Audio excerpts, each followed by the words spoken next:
Hi guys, எல்லாருக்கும் வணக்கம் guys. இந்த வீடியோவில் நம்ம என்ன பார்க்க போகிறோன்னா, இந்திய அணியை பார்த்தா பயமாக இருக்குங்க. என்ன கேட்டால் உலகில் தலை சிறந்த அணி இந்தியாவை தான் சொல்லுவேன்.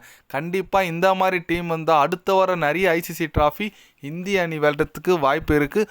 ஒரு காலத்தில் ஆஸ்திரேலிய அணி 2004 2005 இருந்த ஆஸ்திரேலிய அணி போல் இப்போது இந்திய அணி இருக்குது அப்படின்னு சொல்லிட்டு முன்னாள் ஆஸ்திரேலியா வீரர் ஷெய்ன் வாட்சன் பார்த்தீங்கன்னா இந்திய அணி சாம்பியன் ட்ராஃபி வெற்றி பெற்றது குறித்தும் அப்புறம் இந்திய அணி குறித்தும் சில பல கருத்துக்கள் பேசியிருக்காரு.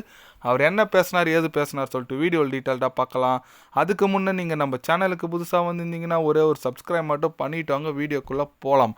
ஆமாங்க, ஷெய்ன் வாட்சன் அவர் என்ன சொன்னாருன்னு கேட்டிங்கன்னா, உலகில் தலை சிறந்த அணி நான் இந்தியாவை சொல்லுவாங்க. கண்டிப்பாக அதுக்கு தகுதியானவங்க தான்.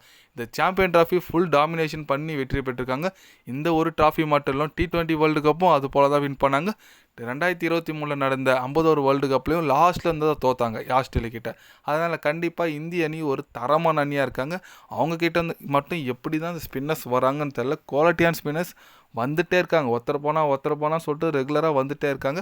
அவங்களுக்கு மட்டும் எங்கேருந்து கிடைக்கிறாங்கன்னு தெரில. எதனா கிடைச்சா ஆஸ்திரேலியா கொஞ்சம் கொடுங்க அப்படின்னு சொல்லிட்டு விளையாட்டாக ஷெய்ன் வாட்சன் பார்த்தீங்கன்னா சூப்பராக பேசியிருக்காருன்னு சொல்லலாங்க. கரெக்டு தான் அவர் சொல்கிறது. ஏன்னா நம்மளது ஸ்பின்னிங் தான் இந்தியன் டீம் எடுத்துக்கிறாங்க. ஸ்பின்னர்ஸ் குவாலிட்டி எப்போவுமே இருக்குது. அது எப்போத்துலேருந்தே இருக்குது, இன்னும் கண்டினியூ ஆகிட்டு இருக்குது. அவர் தான் கிண்டலாக இதுமாரி ஆஸ்திரேலியா கொஞ்சம் கொடுங்கன்னு சொல்லிட்டு பேசியிருக்காரு. கரெக்டு தாங்க அவர் சொல்கிறது. ஏன்னா இந்திய அணி உண்மையாக ஒரு தலை சிறந்த அணி. ஸ்பின்னிங் யூனிட்டில் பயங்கரமாக இருக்குது. பேட்டிங் நீ எடுத்துக்குங்க. இப்போ ரீசெண்டாக தான் இந்த ஐசிசி ரேங்கிங் வந்துச்சு. அதில் டாப் 5ல 3 இந்தியன் பிளேயர் இருக்காங்க. ஃபஸ்ட்டு சுஷ்மன் கில் இருக்கார். தேர்ட் இடத்துல பார்த்தீங்கன்னா ரோஹித் சர்மா இருக்குது. ஃபிஃப்த் இடத்துல பார்த்தீங்கன்னா நம்ம Virat Kohli. Top 5ல 3 Indian player பேட்டிங்கில் ஐசிசி ரேங்கிங்கில் இருக்காங்க. அப்புறம் ஸ்டே சைடு பார்த்தீங்கன்னா 8th. டாப் 10ல் பார்த்தீங்கன்னா 4 பேட்ஸ்மேன் அப்படியே டாப் ஆர்டர் 4 பேர் அப்படியே இருக்காங்க. கண்டிப்பாக இதெல்லாம் ஒரு எப்படி சொல்கிறது, தரமான அணியால் மட்டும்தாங்க இருக்க முடியும். கில்லு தொடர்ந்து ஃபஸ்ட் இடத்துல நீடிக்கிறார். ஆனால் செகண்ட் யாருக்காருன்னு கேட்டால் கண்டிப்பாக நீங்கள் சிரிச்சிடுவீங்க. நம்ம பாபர் அசம் தான் இருக்கார். அவர் எதுக்கு தான் இருக்கிறான்னு தெரியல. ஜிம்பாப்வே, அயர்லாந்து அது போன்ற டீம்கிட்டே விளையாடி இந்த ஐசிசி ரேங்கிங்கில் பார்த்தா நல்லாவே இருக்கார்.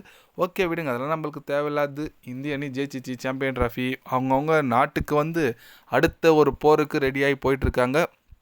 என்ன போருன்னு தானே கேட்குறீங்க? ஐபிஎல். எஸ், இன்னொரு 10 நாள் தாங்க இருக்குது. எல்லாமே ஐபிஎல்லில் அவங்களோட கேம்புக்கு போயிட்டு ப்ராக்டிஸ் ஆரம்பிக்க போகிறாங்க. அதுவும் ஜடேஜாலாம் சிஎஸ்கே கூட இணைஞ்சிட்டா தகவல் வந்திருக்கு. கண்டிப்பாக ஒரு தரமான சம்பவம் காத்துட்ருக்குன்னு சொல்லலாங்க ஐபிஎல்லில். ஏன்னா எல்லாமே ஒன்றா விளையாடி இப்போ தனித்தனி டீமில் விளையாட போகிறாங்க. பார்க்க நல்லா இருக்குங்க. நீங்கள் சொல்லுங்கள், நம்ம இந்திய அணி இந்த வாட்டி சாம்பியன் ட்ராஃபி வின் பண்ணியிருக்காங்க. அது குறித்து நீங்கள் என்ன நினைக்கிறீங்க? ஷெய்ன் வாட்சன் பேசுனது குறித்து நீங்கள் என்ன நினைக்கிறீங்கன்னு சொல்லிட்டு மறக்காமல் கமெண்டில் கொஞ்சம் சொல்லுங்கள். இது போன்ற ஸ்போர்ட்ஸ் யூஸாக தெரிஞ்சுக்கணுன்னா சேனலை சப்ஸ்கிரைபு லைக் ஒன்று பண்ணிக்கிங்க. கண்டிப்பாக கிரிக்கெட் பற்றி day by day channel update வரும். மறக்காமல் சப்ஸ்கிரைப் மட்டும் கொஞ்சம் பண்ணி வச்சுக்கோங்க. நன்றி, வணக்கம்.